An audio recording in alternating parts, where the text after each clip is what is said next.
शशि थरूर को लेकर कुछ इसी तरह का विवाद कांग्रेस भी कर रही है। कांग्रेस लगातार सवाल पूछ रही है कि क्यों बिना पार्टी से पूछे शशि थरूर को शामिल किया गया। एक बार फिर से आज जयराम रमेश ने डेलीगेशन भेजने के सवाल पर मीडिया से बातचीत की। क्या कहा उन्होंने, सुनिए। नहीं, अभी जा रहे हैं। हमसे नाम मांगे गए थे, हमने 4 नाम दिए, उनमें से एक नाम शामिल किया गया।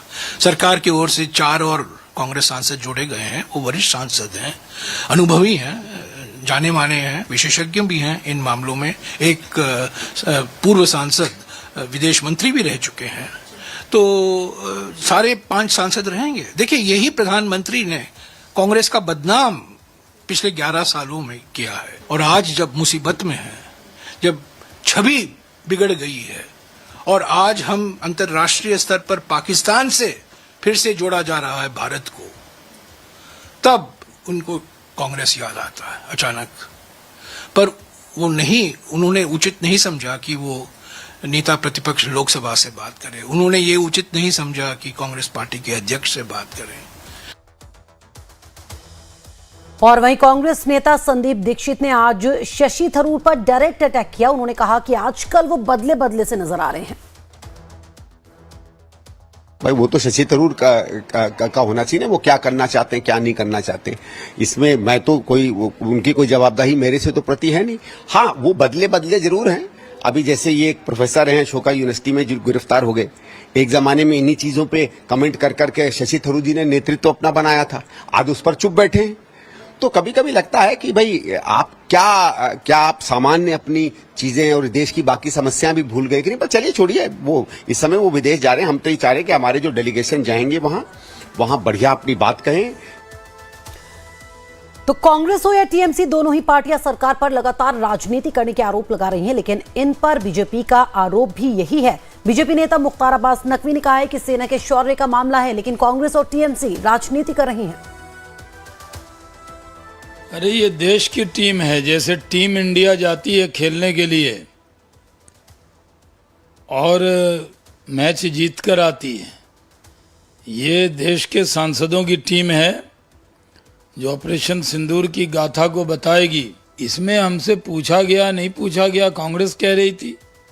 अब टीएमसी से भी आवाज आ रही है। मुझे पूरी उम्मीद है कि टीएमसी अपने सदस्य यूसुफ पठान को भेजेगी। वो तो देश के लिए खेले हैं।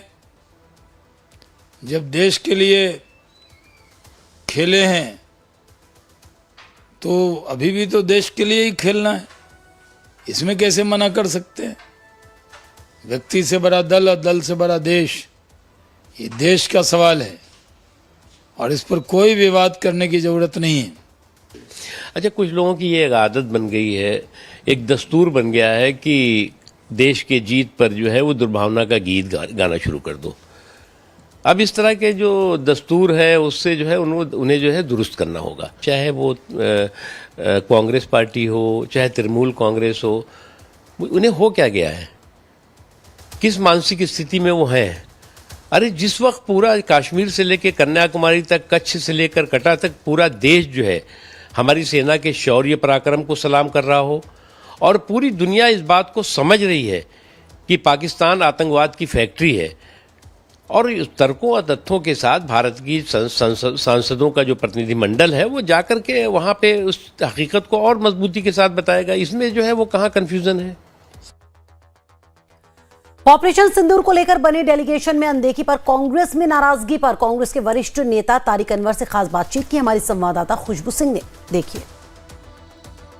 ऑपरेशन सिंदूर के बाद अब जो भारतीय डेलीगेशन जाना है विदेशी दौरे पे, जहां पे पाकिस्तान की एक जो चेहरा है, आतंकी चेहरा, उसका खुलासा करने की बात कही जा रही है। अब उस डेलीगेशन को लेके राजनीति हो रही है। इस पे खास चर्चा के लिए इस वक्त हमारे साथ तारिक अनवर साहब मौजूद हैं, जो कि कांग्रेस के वरिष्ठ नेता हैं और सांसद भी हैं। सर, जिस तरीके से अब डेलीगेशन को लेके बीजेपी की तरफ से कहा जा रहा है, आप लोगों की तरफ से पहले कहा गया कि जो हमने नाम सजेस्ट किए उन नामों को तवज्जो नहीं दी गई, अब बीजेपी की तरफ से कहा जा रहा है कि हमने नाम मांगे ही नहीं थे।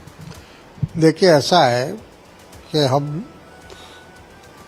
हमारी जहाँ तक जानकारी है, हमारे यहाँ इस बात का परंपरा है, ट्रेडिशन है, क्योंकि हमारे देश में पार्लियामेंट्री डेमोक्रेसी है, तो जितने भी डेलीगेशन जाते हैं, चाहे वो यूनाइटेड नेशन जाएं, चाहे वो गुडविल डेलीगेशन हो, किसी भी प्रकार का पार्लियामेंट्री डेलीगेशन हो, वो हमेशा पार्टी से नाम मांगा जाता है और पार्टी अपना नाम देती है कि हमारे इस डेलीगेशन में अमुक व्यक्ति जाएंगे। ये पहली बार ऐसा हो रहा है कि सरकार जो दूसरी पार्टियां हैं उनके नामों का फैसला भी वही कर रहे हैं। अपनी पार्टी का करे बहुत अच्छा है, लेकिन दूसरी पार्टी से कौन जाएगा और कौन हमारे लिए महत्वपूर्ण है, कौन हमारा अच्छा वक्ता है या कौन हमारी बातों को या देश की बातों को रख सकता है, किसमें क्या क्षमता है, ये पार्टी तय करती है। तो ये तो एक नई परंपरा मोदी जी की सरकार ने शुरू किया है कि हम जिसको चाहेंगे उसको भेजेंगे। जिस तरीके से इस मुद्दे को उठाया जा रहा है, हालांकि पाकिस्तान की तरफ से कहा जा रहा है कि हमें इस बात की जानकारी नहीं थी, हमसे कोई बातचीत नहीं की गई। वहीं बीजेपी के कुछ नेता ऐसा भी कहते हुए सुनाई, कुछ ऐसे नेताओं का बयान आया है कि इस जो एस जयशंकर का बयान है उसको जोड़ते हुए कि हम बता के मारेंगे, इस तरीके की। अब वही तो हम कह रहे हैं कि ये पहली बार, मैं समझता हूँ हमने तो पहली बार सुना है।